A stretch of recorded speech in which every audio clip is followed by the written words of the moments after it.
নমস্কার বন্ধুরা, রিনাজ হোমলি কিচেনে সকলকে স্বাগত। আজ শেয়ার করব মাছের মাথা দিয়ে মুগ ডালের রেসিপি, একদম অনুষ্ঠান বাড়ির মতো। মাছের মাথা দিয়ে মুগ ডালের রেসিপি বানাতে আপনারা অনেকেই পারেন, তবে আমি কিভাবে বানাই সেটাই আজকে শেয়ার করছি। খেতে ভীষণই টেস্টি হয়। এখানে আমি হাফ কাপ মুগ ডাল শুকনো কড়াইতে ভালো করে ভেজে নেব। ডালটা যতক্ষণ না একটা রঙটা চেঞ্জ হয়ে যাচ্ছে ততক্ষণ ভেজে নিতে হবে। 3 থেকে 4 মিনিট গ্যাসের ফ্লেমটাকে লোতে রেখে ডালটাকে আমি ভেজে নিলাম। এখন ডালটার রঙটাও চেঞ্জ হয়ে গেছে আর ডাল থেকে খুব সুন্দর একটা ভাজা গন্ধ বেরোচ্ছে। এখন এর মধ্যে আমি জল দিয়ে দেব আর 3 থেকে 4 বার আমি ডালটাকে জল পাল্টিয়ে ধুয়ে নেব। এদিকে আমি একটা পাত্রে জল গরম করতে দিয়েছি, জলটা ফুটতে শুরু করেছে। এর মধ্যে আমি ধুয়ে রাখা ডালটা দিয়ে দিচ্ছি। সমস্ত ডালটা দিয়ে হাফ চামচ মতন নুন দিয়ে দিলাম। এবার একটু নাড়াচাড়া করে দিচ্ছি। ডালটা যখন ফুটতে শুরু করবে, ডালের ওপরে এই যে ফেনাগুলো উঠেছে, এই ফেনাগুলোকে একটা চামচ দিয়ে তুলে ফেলে দিতে হবে। সমস্ত ফেনাগুলো আমি তুলে দিলাম। এবার ডালটাকে একটু ভালো করে নেড়ে ফুটিয়ে নেব, মানে ডালটাকে সেদ্ধ করতে হবে। 7 থেকে 8 মিনিট আমি ডালটাকে ফুটিয়ে নিয়েছি। ডাল এখন ভালো মতন সেদ্ধ হয়ে গেছে। আমি একটু হাতে করে নিয়ে এইভাবে দেখিয়ে দিচ্ছি, দেখুন ডালটা খুব ভালো মতন গলে গেছে। এখন এর মধ্যে আমি একটা হুইস্কার দিয়ে একটু ডালটাকে ঘেঁটে দেব। আপনাদের কাছে ডালের কাঁটা থাকলে সেটা দিয়েও একটু কাঁটাটা দিয়ে ডালটাকে ঘেঁটে দিতে পারেন। এবার ডালটা যেহেতু ঘন হয়ে গেছে, তাই এর মধ্যে হাফ কাপ গরম জল মিশিয়ে দিলাম। খুব ভালোভাবে নেড়ে চেড়ে ডালটাকে আরেকটু মিনিট 2 সময় ফুটিয়ে নিলাম। এবার ডালটাকে নামিয়ে রেখে দেব।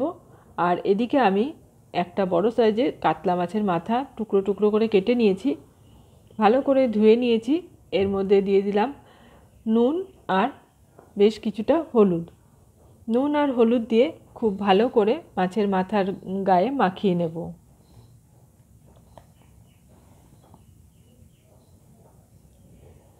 দুই পিঠে ভালো করে মাছের মাথাগুলোর মধ্যে নুন হলুদটা মাখিয়ে 10 থেকে 15 মিনিট মতো আমি রেখে দেব। এদিকে 10 মিনিট পর একটা কড়াই গরম করে দিয়ে দিলাম বেশ কিছুটা সরষের তেল। তেলটাকে খুব ভালো মতো গরম করে নিয়েছি। এবার মাছের মাথার টুকরোগুলো এর মধ্যে দিয়ে দিচ্ছি। সবগুলো একবারে দেব না, তাহলে ভালো মতন ভাজা হবে না। এই মাছের মাথাগুলোকে একটু বেশ লাল লাল করে কড়া করেই ভেজে নেব। উল্টিয়ে পাল্টে 2 পিঠ ভালো করে ভেজে নিলাম। এখন এই মাছের মাথাগুলোকে আমি তুলে রেখে দিচ্ছি। আর বাদ বাকি যে মাছের মাথাগুলো আছে সেগুলোকেও আমি একইভাবে ভেজে নেব। মাছের মাথাগুলোকে একটু কড়া করে ভাজতে হবে, নয়তো একটা আষ্টে গন্ধ বেরোবে। সমস্ত মাছের মাথা ভেজে নেওয়ার পরে ওই তেলের মধ্যেই দিয়ে দিলাম একটা তেজপাতা, একটা শুকনো লঙ্কা আর দিলাম গোটা গরম মশলা, এলাচ, দারচিনি আর লবঙ্গ। ফোড়নটাকে একটু ভেজে নিলাম। তারপর এর মধ্যে দিয়ে দেবো 1/4 চা চামচ জিরে। জিরেটা দিয়ে আবারও একটু নাড়াচাড়া করে কয়েক সেকেন্ড ভেজে নিলাম। এবার এর মধ্যে দিয়ে দেবো একটা বড় সাইজের পেঁয়াজ কুচি।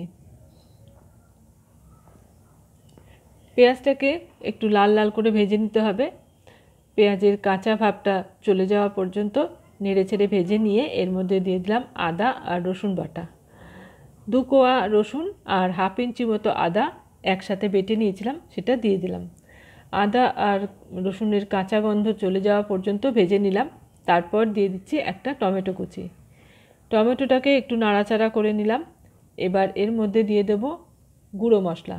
দিচ্ছি 1 চামচ জিরের গুঁড়ো, হাফ চামচ হলুদের গুঁড়ো আর দেব পরিমাণ মতো নুন, অল্প একটু জল দিয়ে দিলাম। এবার মশলাটাকে খুব ভালো করে কষিয়ে নিতে হবে। একটু নাড়াচাড়া করে নিয়ে এবার ঢাকা দিয়ে ঢেকে মশলাটাকে, যাতে টমেটোটা নরম হয়ে যায় সেই জন্য রেখে দেব মিনিট খানেক সময়। 1 মিনিট পর ঢাকাটা খুলে নিয়েছি। এখন টমেটোগুলো ভালো মতো নরম হয়ে গেছে। আর এই মশলাটাকে আরও কিছুক্ষণ নাড়াচাড়া করে আমি কষিয়ে নেব। মশলা ভালো মতন কষানো হয়ে গেলে এর মধ্যে মাছের মাথাগুলো দিয়ে দেব। আর এখন এই মাছের মাথাটা মশলার সাথে খুব ভালোভাবে মিশিয়ে নিতে হবে। আর মাছের মাথাটাকে মশলার সাথে মিশিয়ে নিয়ে ভালোভাবে কষাতে হবে। যেই টুকরোগুলো একটু বড় বড় আছে মাছের মাথার, সেগুলোকে আমি একটু খুন্তি দিয়ে এইভাবে ভেঙে দিচ্ছি। মিনিট 2 সময় আমি মাছের মাথাটা মশলার সাথে ভালো করে কষিয়ে নিলাম। মশলা কষানো হয়ে গেলে পরে এর মধ্যে এখন সেদ্ধ করে রাখা ডালটা ঢেলে দেব। আর এবার ভালো করে একটু নেড়ে চেড়ে মিশিয়ে নিলাম। ডালটা যখন আবার ফুটতে শুরু করবে তখন এর মধ্যে দিয়ে দেবো 2টো কাঁচা লঙ্কা, দিচ্ছি হাফ চামচ চিনি, আর দেব গরম মশলার গুঁড়ো হাফ চামচ আর হাফ চামচ ঘি। এবার এই সমস্ত কিছু ভালো করে একটু খুন্তি দিয়ে নেড়ে মিশিয়ে দেব।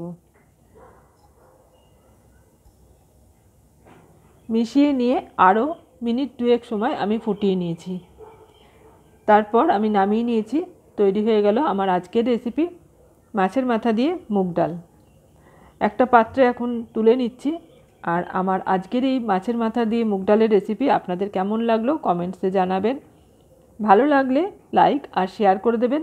চ্যানেল এখনও সাবস্ক্রাইব করা না থাকলে চ্যানেলটা সাবস্ক্রাইব করে পাশে থাকা অল বাটনটা প্রেস করে রাখবেন।